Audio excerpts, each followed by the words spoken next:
Hé hé Laurent, elle est super sympa ta formation, mais qu'est-ce que tu fais de mon syndrome de l'imposteur alors, hein?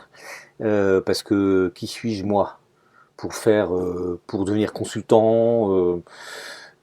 Pourquoi je serais légitime pour être consultant? Qu'est-ce que j'ai de si spécial moi pour être consultant libre? Non, tu vas pas t'en tirer comme ça. J'ai un syndrome de l'imposteur qui est super costaud, donc tes exercices c'est cool, mais je suis un imposteur. Alors, le syndrome de l'imposteur, d'abord il faut que tu saches qu'il y a plein de livres, il y a plein de choses sur ce syndrome-là, et ce syndrome-là, c'est le syndrome de tous les bons consultants. Tous les bons consultants se promènent depuis le début avec le syndrome de l'imposteur, avec qui ils dialoguent régulièrement jusqu'à éventuellement vraiment en faire un copain.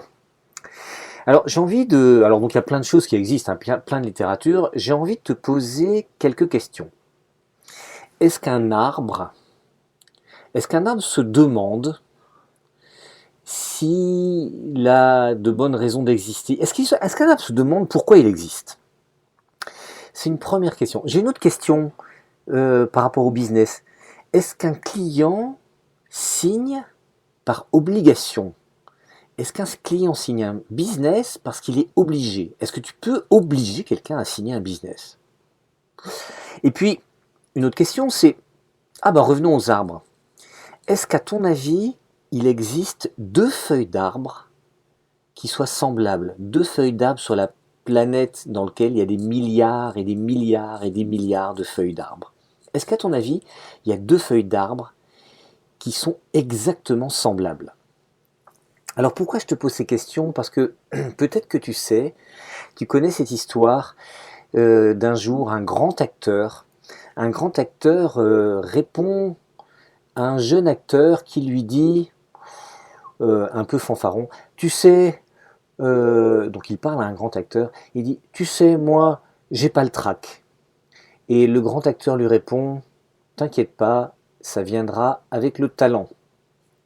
Alors, tous les, tous les bons consultants ont le syndrome de l'imposteur, et si tu as ce syndrome, le syndrome de l'imposteur, c'est un bon point. Pourquoi? Parce que tu sais que tu as encore beaucoup de choses à apprendre. Le jour où tu penses que tu n'as plus rien à apprendre, à ce moment-là, tu devrais t'inquiéter. Donc si tu as le syndrome de l'imposteur, c'est parce que tu sais qu'il y a énormément de choses que tu ne sais pas. Et puis, si tu es consultant dans l'âme, tu remets beaucoup de choses en cause, remets des systèmes en cause, tu remets des procédures en cause, tu remets des idées reçues en cause, tu remets la pensée unique en cause, et comme tu as tendance à remettre beaucoup de choses en cause, ben, probablement que tu te remets aussi en cause. Mais ça veut dire que tu es un bon consultant, puisque tu es en train finalement de dire que tu ne détiens pas la vérité, mais tu as une expérience. Tu as une expérience, tu as des méthodes, tu as des choses que tu as apprises et que tu peux transmettre. Alors, tu peux transmettre parce que ta voix est unique. En fait, euh, comme tu es comme une feuille d'arbre, tu es unique, et ben ta voix, la couleur de ta feuille est unique. Donc tu es unique au monde. Et par ailleurs, tu es un messager de ton histoire, tu es un messager de ce que tu as appris dans tes formations, de ce que t'ont appris tes expériences, et par conséquent, tu as un public. Quelqu'un a envie de regarder cette jolie feuille-là, cette jolie feuille d'arbre. Quelqu'un a envie de s'inspirer de ton histoire, de tes apprentissages, de ta singularité, des chemins que tu as pris, des chemins de traverse que tu as pris et dont tu t'es sorti, donc de tous les enseignements que tu as. Ta voix est unique, tu es un messager et tu as un public. L'idée, c'est évidemment de trouver ce public.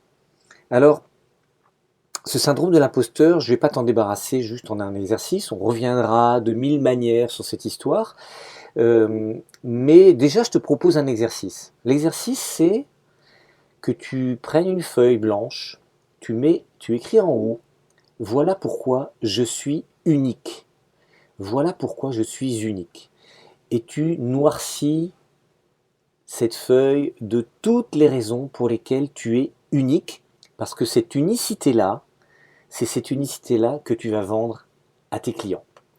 bon exercice et bienvenue dans le monde du conseil où eh bien, les bons acteurs, on traque